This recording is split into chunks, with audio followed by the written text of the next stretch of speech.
nongeye kugusuhuza kandi nguhaye ikaze nshuti muvandimwe duhuye ahangaha. Imana iguha umugisha. Hari haciye igihe kirekire ariko twongeye gushima Imana ko twongeye kugaruka, ndetse tukagaruka turi bazima, ari jyewe ari nawe nkurikiye, turacyahumeka bone nubwo twaranyuze muri byinshi bigiye bitandukanye. Imana ihabwe icyubahiro. Amazina yanjye ni yandi n'ubundi ni Ibyo nkuko bisanzwe.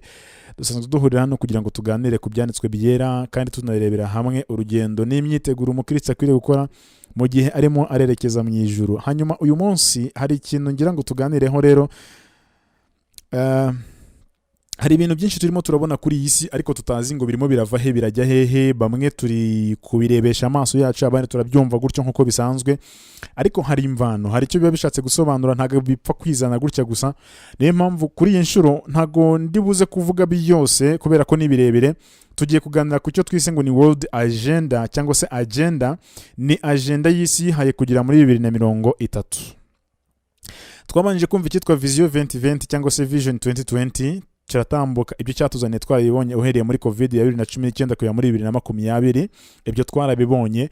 Hanyuma rero isi yihaye ibyo igomba gukora kugira muri 2030. Ibyo igomba gukora rero ibyinshi byiganjemo birimo systeme y'inyamaswa nkuko tubibona mu byahishuwe, kuko icyambere harimo icyitwa ngo ni great reset. Great reset rero navuga ko ari nko kongera kurisetinga isi, bakayishyira ku murongo umwe ndetse bagakora ibintu uko babishaka, abantu bose babayoboka. Ibyo rero byarakozwe kandi bisa nk'ibyagezweho kubera ko muri covid-19 abantu bose bagiye ku murongo umwe, ari uworoheje ari n'ukomeye, bose barayobotse bajya online cyangwa se bajya ku murongo uko isi yabyifuzaga. Ibi rero ni ibintu bikorwa n'abantu navuga ngo bari mu nzego zo hejuru z'ubuyobozi bw'isi, cyane cyane ababitse amabanga y'umwanzi, ndavuga satani, nibo basetinga ibingibi bakabivuga kugira ngo babone uko bayobya n'intore n'abishoboka. Great reset rero yabayeho uhereye mu bukungu, mu buzima bwite busanzwe,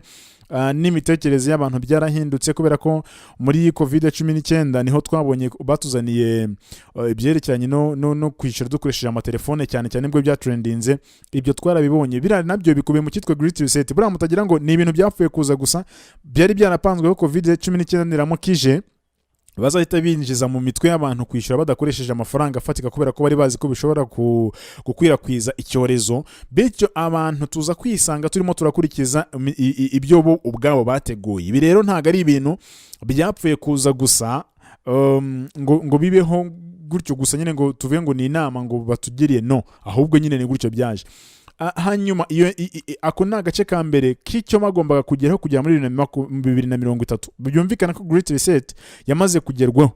Hanyuma ikindi ni one world government, guverinoma imwe ku isi hose. Kuvuga ngo guverinoma imwe ku isi hose, abantu ikintu mu cyumve neza, ntabwo bishatse kuvuga yuko abantu abaperezida bazavaho cyangwa se imipaka ikavaho, no, ntabwo ari cyo bishatse gusobanura. Ahubwo bishatse gusobanura ko isi yose izaba igendera munsi y'itegeko rimwe, icyo twita one world government. Nimvuga itegeko rimwe nabwo si ukuvuga ngo ni rimwe gusa, ahubwo ibyo mu Burundi bazaba bakora nibyo no mu Rwanda bazaba bakora, nibyo no mu Bugande bazaba bakora, ni nabyo muri Amerika bazaba bakora. Icyo kintu mucyumve neza, mucyumve mwitonze. Iyi one world government ni systeme iri gushyirwaho cyangwa se iri kubakwa kugira ngo uko umuturage wo muri Amerika ariho aba ariko no mu Rwanda abaho. Kandi bitwara bibonye nibyo tumazemo iminsi twigaraguramo byirangamuntu koranabuhanga ndetse n'ifaranga rimwe.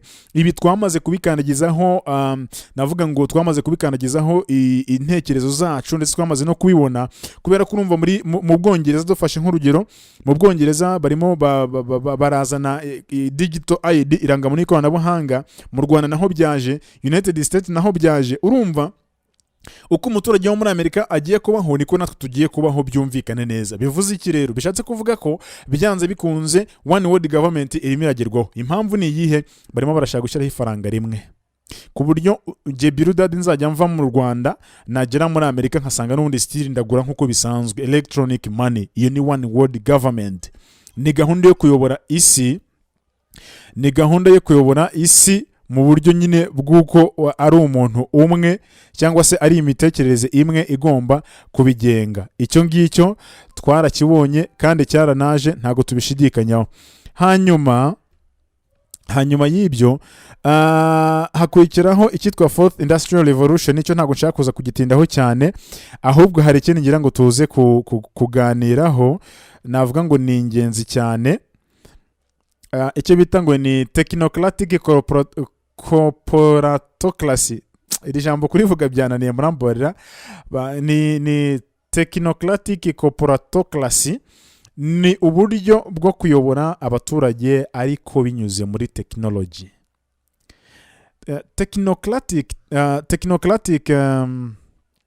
Technocratic corporatocracy ni uburyo bw'abaturage bagomba kuyoborwa ariko bakayoborwa binyuze muri technology.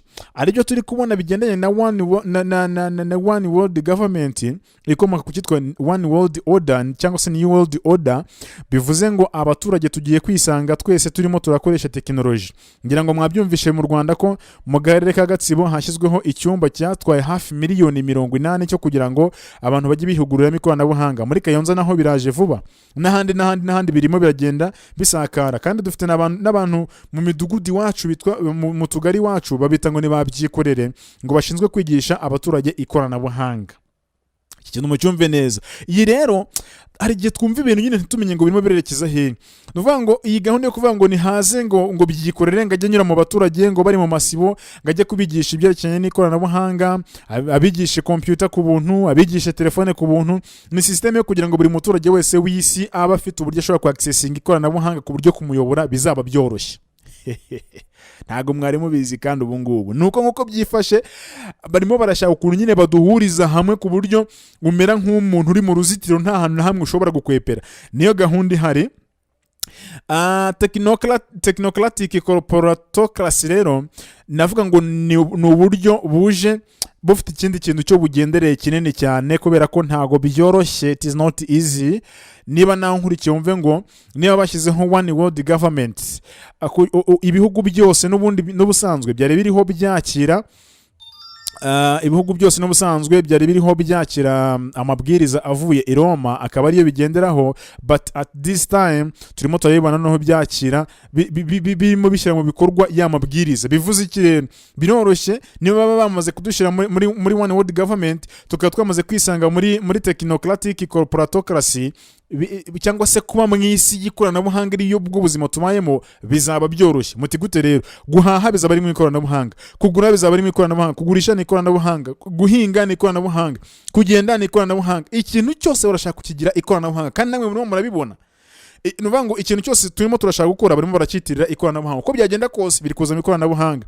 N'amatelefone dukoresha, amakompiyuta dukoresha, ibintu byose barimo barashaka kubyoroshya bakabishyira mu ikoranabuhanga. Ibyo rero nta kindi bigendereye no kugira ngo umuntu abe monitored, akontororwe neza uko bo ubwabo babyifuza. Iki kintu urumva uzagitoroka? Reka ngarukira ahangaha. Ni ibintu byinshi, ariko ndumva ikiganiro cy'ubutaha nzababwira indi ngingo bashaka kugeraho muri 2030. Ubu turi muri 2025 hari ngira ngo turi muri 2025 niho turi, ariko muri 2030 ibyo bintu bigomba kuzaba byagezweho, Imana nitabyitambikamo. Kandi mbibutse ko ni ibisohoza ubuhanuzi, kuko ikimenyetso cy'inyamaswa kigomba kuzaza abantu bose bari mu mwanya umwe, isi na leta babakontororoke uko bikwiriye nuko babishaka. Will you escape? Mbese uzatoroka? Urumva uri tayari kuzatoroka cyangwa ufite ubwoba? Imana ikugirire neza kandi iguha umugisha, inakurinde, duhe n'ubwenge bwo kumenya ukuntu dukwiriye kwitwara, kuko iminsi turimo it is not easy. Ntago byoroshye. Dufite byinshi biri kugenda bisa nkaho ari ubuhanuzi buri gusohora, ibindi bikaza busa nk'atari bwo, kugeza ubwo mu mitwe y'abantu hajemo kujagarara badashobora kumenya ngo turahagarara mu ruhe ruhande. Ariko Imana yo irabizi, iratuzi, niyo yaturemye nyine. Uko byagenda kose we have to be with him. Uko byagenda kose nyine Imana tugomba kubana nayo, kandi byanze bikunze neza ko izatwereka uko dukwiriye kugenda, izatwereka uko dukwiriye kwitwara. Icyo dusabwa no kungiye nawe dukwiriye gukura inkomyi zose mu nzira zishobora gutuma Imana itatureba neza. Uwiteka bishimiye rero. Amazina yanjye ni Ibyo nkuko bisanzwe. Jya umfasha gukora subscribe, umfashe gukora like, share na comment kugira ngo n'abandi babashe kubona ibi byigisho. ubutaha nzagaruka mbabwira ubwo turebye Great Reset, tureba One World Government bibiri, tureba Technocratic Corporatocracy byangoye ibintu kubivuga. Noneho ndaza ibisigaye inyuma birimo imitego turimo turagwamo tutazi ko ariyo turi kugwamo, nzabibabwira mu kiganiro kizakurikiraho ubutaha. Imana ibahe umugisha rero, reka twagize Imana. Urera icyubahiro n'ikibi cyawe. Abana bawe tuje imbere y'ubwiza bwawe, tugushimira ko ukomeje kuduha ubwenge bwo guhishurirwa n'iminsi ya nyuma turimo. Niyo mpamvu tukwinginze kugira ngo uko tuyibona tukabona birakomeye, uduhe guhungira kuri wowe. Ngwino bane natwe, utugirire neza kandi dukomeze, tubisabye mu izina rya Yesu Kristo turakoze. Amen.